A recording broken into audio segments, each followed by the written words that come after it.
স্বাধীনতার ঘোষণা নিয়ে বিএনপি বিকৃত ইতিহাসের ভাঙা রেকর্ড বাজাচ্ছে বললেন প্রধানমন্ত্রী। ঈদের আগে কোনো শ্রমিক ছাঁটাই করা যাবে না, সকল পাওনা পরিশোধের তাগিদ। ঈদে রাজধানী ছাড়বে 1 কোটি মানুষ, নদীতে 11 দিন বন্ধ থাকবে বাল্ক হেড চলাচল। সোমালি দস্যুদের হাতে জিম্মি নাবিকরা সুস্থ আছেন, জাহাজের খাবার সংকট নেই জানিয়েছে মালিকপক্ষ।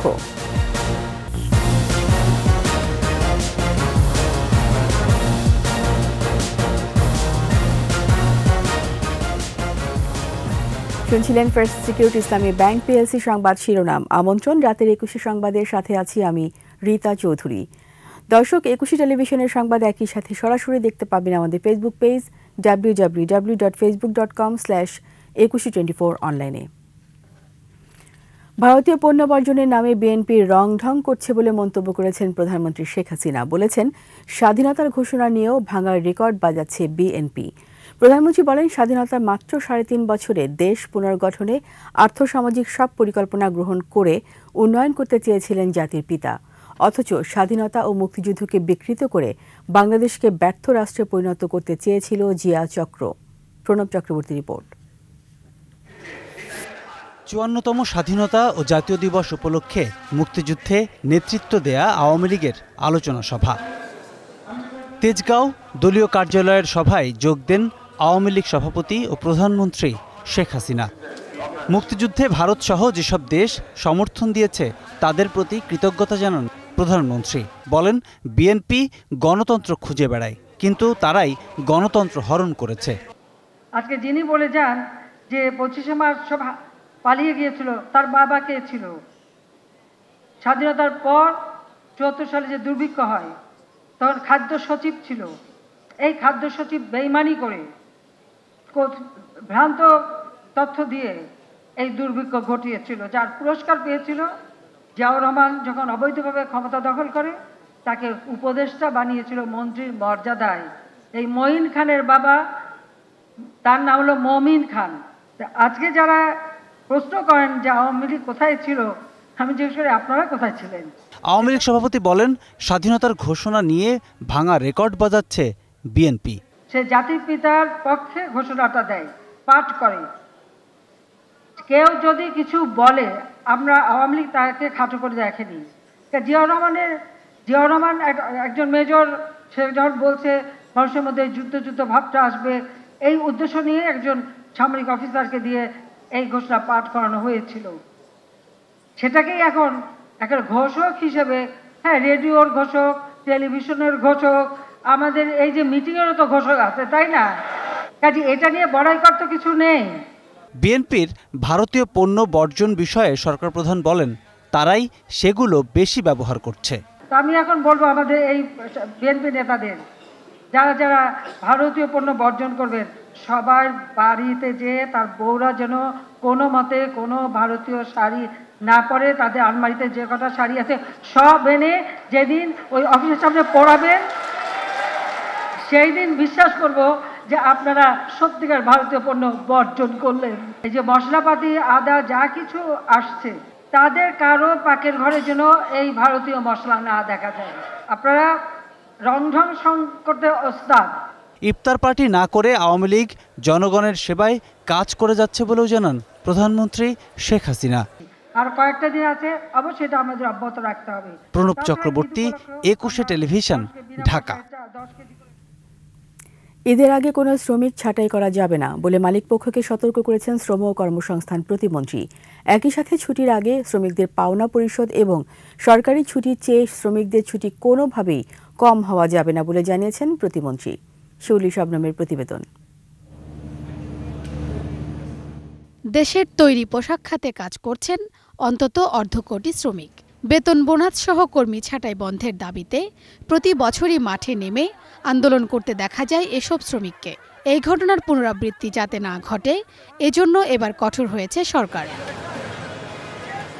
সচিবালয়ে শ্রমিক, মালিক এবং শ্রম ও কর্মসংস্থান মন্ত্রণালয়ের সাথে বৈঠক শেষে সাংবাদিকদের সাথে কথা বলেন শ্রম ও কর্মসংস্থান প্রতিমন্ত্রী নজরুল ইসলাম চৌধুরী। ওনারা বলেছেন, আমরাও শ্রমিকদের শ্রমিক বান্ধব। প্রতিমন্ত্রী বলেন, তৈরি পোশাক খাত নিয়ে এরই মধ্যে একটা সিদ্ধান্ত নেওয়া হয়েছে। মালিক পক্ষকে বারবার তাগাদা দেওয়া হয়েছে, যে কোনো কিছুর বিনিময়ে ঈদের আগেই তাদের পাওনা মিটিয়ে দিতে মালিকরা সম্মত হয়েছেন বলে জানিয়েছেন প্রতিমন্ত্রী। আমরা বারবার এই ব্যাপারে আমরা তাগাদা দিয়েছি, আমরা কোনোভাবেই যেন শ্রমিকদের রাস্তায় না নামতে হয় সেই জন্য মালিক পক্ষকে আমরা বারবার অনুরোধ করেছি। ওনারা আমাদের সাথে একমত হয়েছেন। প্রতিমন্ত্রী বলেন, মালিক ও শ্রমিকদের মধ্যে আলোচনার ভিত্তিতে সরকারি ছুটির সাথে সমন্বয় করে শ্রমিকদের ঈদের ছুটি দিতে হবে। মালিক শ্রমিক উভয়ের মধ্যে আলোচনা ও সম্মতির ভিত্তিতে সরকারি ছুটির সাথে সমন্বয় করে যাতায়াতের সুবিধা অনুযায়ী আসন্ন ঈদ উপলক্ষে ঈদ উল ফিতরের ছুটি দিতে হবে। ঈদের আগে কোনো কারখানা বন্ধ করা যাবে না বলেও জানান প্রতিমন্ত্রী। ঈদের পূর্বে কোনো শ্রমিক ছাঁটাই করা যাবে না। শিউলি শবনম, 21 টেলিভিশন, ঢাকা। ঈদে 1 কোটি মানুষ রাজধানী ছাড়বে বলে মনে করছে যাত্রী কল্যাণ সমিতি। ঈদ যাত্রায় গণপরিবহনের সংকট যাতে না হয় সেজন্য ছুটি আরও 2 দিন বাড়ানোর দাবি জানিয়েছে সংগঠনটি। মোহাম্মদ কবিরের রিপোর্ট। ঈদ আসলেই বাড়ি ফেরা নিয়ে কিছুটা শঙ্কায় থাকে রাজধানীর বাসিন্দারা। যাত্রী কল্যাণ সমিতি বলছে, এবার ঈদ উপলক্ষে 1 কোটি মানুষ ঢাকা ছেড়ে যাবে। ঢাকা ও আশপাশ জেলা থেকে 1 কোটি 60 লাখ মানুষ বিভিন্ন জেলা যাতায়াত করবে বলেও মনে করছেন তারা। জনদুর্ভোগ, হয়রানি ও সড়ক দুর্ঘটনা এড়াতে সরকারি ছুটি 8 ও 9 এপ্রিল বাড়ানোর দাবিও জানায় যাত্রী কল্যাণ সমিতি। 9 ও 10 এপ্রিল প্রতিদিন 60 থেকে 70 লাখ হারে মানুষ রাজধানী ছাড়বে, অথচ আমাদের গণপরিবহনগুলোতে 20 থেকে 22 লাখের মতো মানুষ পাড়ি দেওয়ার সক্ষমতা আছে। এমন পরিস্থিতিতে 8 ও 9 এপ্রিল 2 দিন ঈদের ছুটি বাড়ানোর জন্য বাংলাদেশ যাত্রী কল্যাণ সমিতির পক্ষ থেকে সরকারের কাছে জোর দাবি জানাচ্ছি। যানজট নিরসনে 140টি স্পটে নজরদারির পাশাপাশি মহাসড়কে চাঁদাবাজি রোধসহ ব্যাটারি চালিত রিকশা ও ইজি বাইক চলাচল বন্ধে পদক্ষেপ নেওয়ার কথা জানান তারা। যানজট নিয়ন্ত্রণে রাস্তার মোড় পরিষ্কার রাখা, ছোট যানবাহন বিশেষ করে রিকশা, ব্যাটারি চালিত রিকশা, ইজি বাইক প্রধান সড়কে চলাচল নিয়ন্ত্রণ করা, আসন্ন ঈদে সড়কে চাঁদাবাজি এবং টোল পয়েন্টগুলোতে যানজট মুক্ত রাখার জন্য কার্যকর পদক্ষেপ গ্রহণের দাবি জানাচ্ছি। গণপরিবহনে অতিরিক্ত ভাড়া আদায়ের নৈরাজ্য বন্ধে প্রশাসনের প্রতি আহ্বান যাত্রী কল্যাণ সমিতির। অতিরিক্ত ভাড়া আদায়ের নৈরাজ্য বন্ধে মোহাম্মদ কবির, 21 টেলিভিশন, ঢাকা। ঈদের আগে ও পরে 11 দিন বাল্ক হেড চলাচল সম্পূর্ণ বন্ধ থাকবে। রাতের বেলা স্পিড বোট বন্ধ রাখার নির্দেশনাও দেওয়া হয়েছে। এছাড়াও ঈদের নৌপথ ব্যবহারকারী ঘরমুখো মানুষের যাত্রা সহজ ও নিরাপদ করতে 3 থেকে 17 এপ্রিল পর্যন্ত বিশেষ নিরাপত্তা ব্যবস্থা নেওয়া হয়েছে। আহমদ বাবুর প্রতিবেদন। পদ্মা সেতু চালু হওয়ার পর থেকে নৌপথে দক্ষিণ পশ্চিমাঞ্চলের মানুষের যাতায়াত অনেকটা কমে গেছে। তবে ঈদ আসলে ঘরমুখো মানুষের চাপ বাড়ার সাথে সাথে বিভিন্ন নৈরাজ্য সৃষ্টি হয়।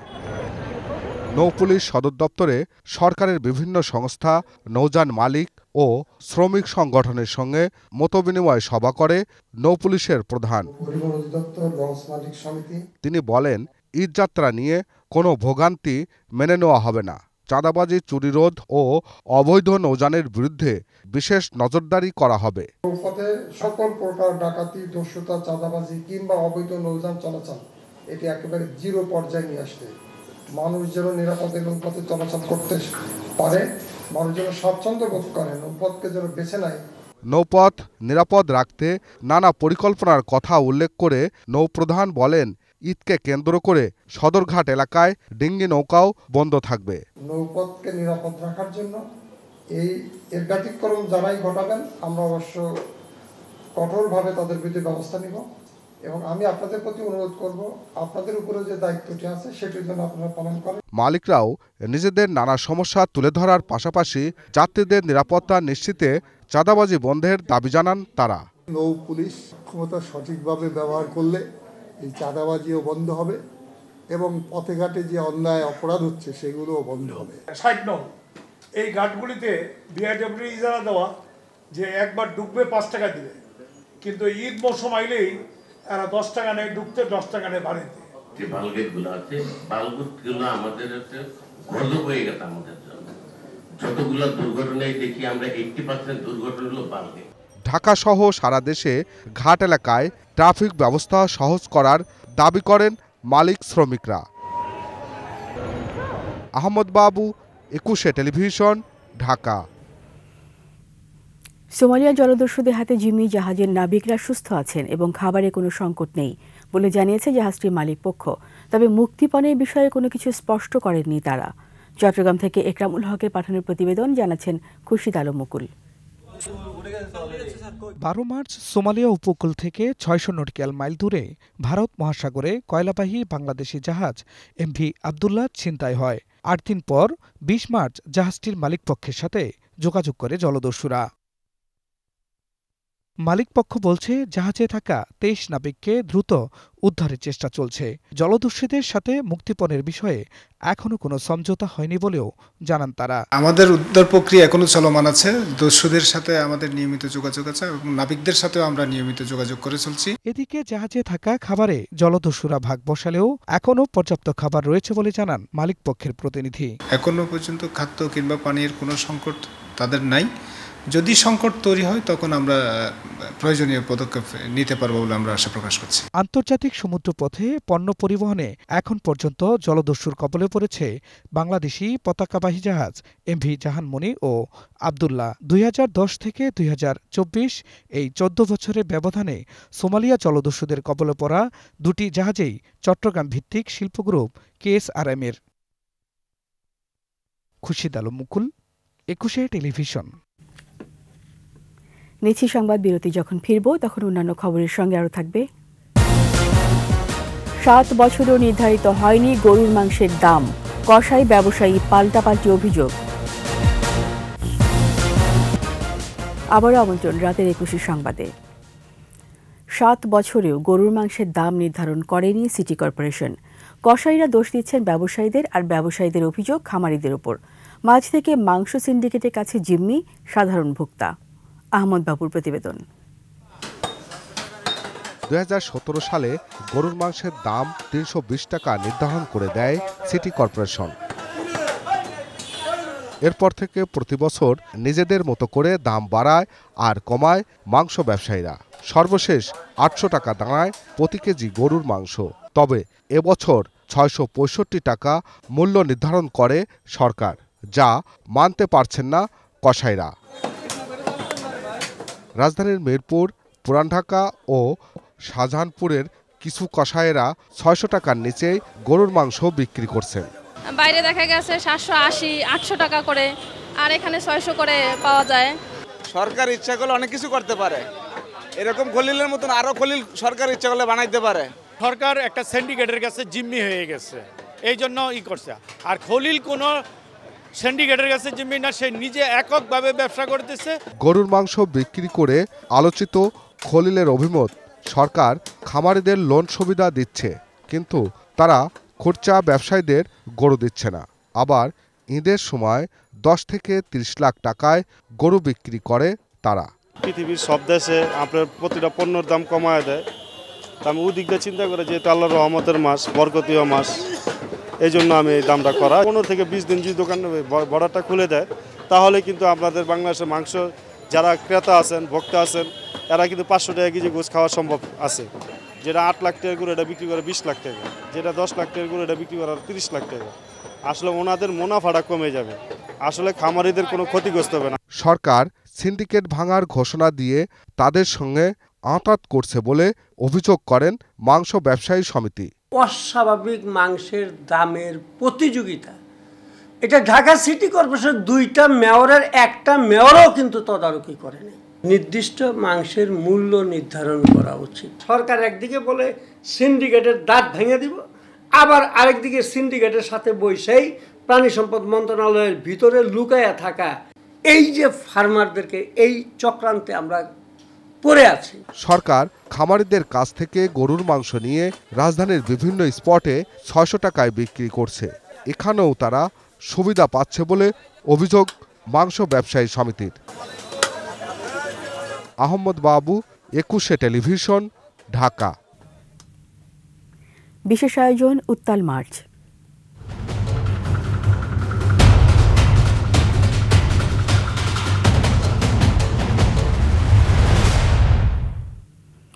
একাত্তরে চেতনারই বহিঃপ্রকাশ মুক্তিযুদ্ধ জাদুঘর, যেখানে প্রথিত মুক্তিকামী বাঙালির আবেগ, নিরেট শ্রদ্ধা আর ভালোবাসার টান। ২৮ বছর ধরে তিলে তিলে গড়ে ওঠা মুক্তিযুদ্ধ জাদুঘর শুধু একটি অনবদ্য প্রতিষ্ঠানই নয়, যেখানে সমান্তরালভাবে সংরক্ষিত স্বাধীনতার গৌরব গাঁথা আর বহুমাত্রিক স্মৃতিচিহ্ন। প্রণব চক্রবর্তী।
কিন্তু এটা জনগণের প্রতিষ্ঠানে রূপান্তরিত হয়েছে এবং এর সংগ্রহ কিন্তু অনেকভাবে বাড়তে শুরু করে। আর নানা রকমভাবে মানুষ এখানে অনেক রকম তথ্য, প্রমাণ, দলিল, ছবি, ব্যবহার্য সামগ্রী, তাদের একেবারে প্রিয়জনদের অনেক কিছু এখানে দান করেছেন। সময়ের আবর্তে মুক্তিযোদ্ধাদের বয়স বাড়বে, পুরনো হবে ১৯৭১, কিন্তু তার গৌরব গাঁথা আর চেতনা যেন অম্লান থাকে, সে লক্ষ্যে কাজ করে যাচ্ছে জাদুঘরের ট্রাস্টিগণ। ৯ মাসের মুক্তিযুদ্ধ, কিন্তু এর একটা চলমান প্রবাহ আছে। আর সেখানে আমরা আরো যেটা বড়ভাবে দেখি যে মুক্তিযুদ্ধের মূল্যবোধটা যেন এক প্রজন্ম থেকে আরেক প্রজন্মে বহমান থাকে। ইতিহাস, মূল্যবোধ আর ইতিহাস চর্চা। আগামীর পৃথিবীতে যারা নতুন অতিথি রূপে আবির্ভাব হবে, তাদের কাছেও যেন অনবদ্য হয়ে ওঠে বাঙালির মহান আত্মত্যাগ। এ লক্ষ্যেই কাজ করে যাচ্ছে বাঙালির অহংকার মুক্তিযুদ্ধ জাদুঘর। বাংলাদেশের মুক্তিযুদ্ধের রয়েছে অনন্য ইতিহাস। বাঙালি চাইলেই যে এমন অগ্নিশিখার মতো জ্বলে উঠতে পারে, মুক্তিযুদ্ধ তারই সবচেয়ে বড় প্রমাণ। তাই তো বিশ্ব সভায় বাংলাদেশ আর বাঙালিকে গোনা হয় অনন্য মর্যাদায়। প্রণব চক্রবর্তী, একুশে টেলিভিশন, মুক্তিযুদ্ধ জাদুঘর, ঢাকা। সময় হয়েছে আবার একটি সংবাদ বিরতির। যখন ফিরব তখন অন্যান্য খবরের সঙ্গে আরও থাকবে। রাখাইনে আরও একটি ঘাঁটি আরাকান আর্মির দখলে, বেসামরিক নাগরিকদের উপর জান্তার বিমান হামলা। এর সাথে শেষ করছি রাতের ২১শে সংবাদ। যাওয়ার আগে ফার্স্ট সিকিউরিটি ইসলামী ব্যাংক পিএলসি সংবাদ শিরোনামগুলো আরও একবার। স্বাধীনতার ঘোষণা নিয়ে বিএনপি বিকৃত ইতিহাসের ভাঙার রেকর্ড বাজাচ্ছে, বললেন প্রধানমন্ত্রী। ঈদের আগে কোনো শ্রমিক ছাঁটাই করা যাবে না, সকল পাওনা পরিশোধের তাগিদ। ঈদে রাজধানী ছাড়বে ১ কোটি মানুষ, নদীতে ১১ দিন বন্ধ থাকবে বাল্কহেড চলাচল। সোমালি দস্যুদের হাতে জিম্মি নাবিকরা সুস্থ আছেন, জাহাজে খাবার সংকট নেই, জানিয়েছে মালিক পক্ষ।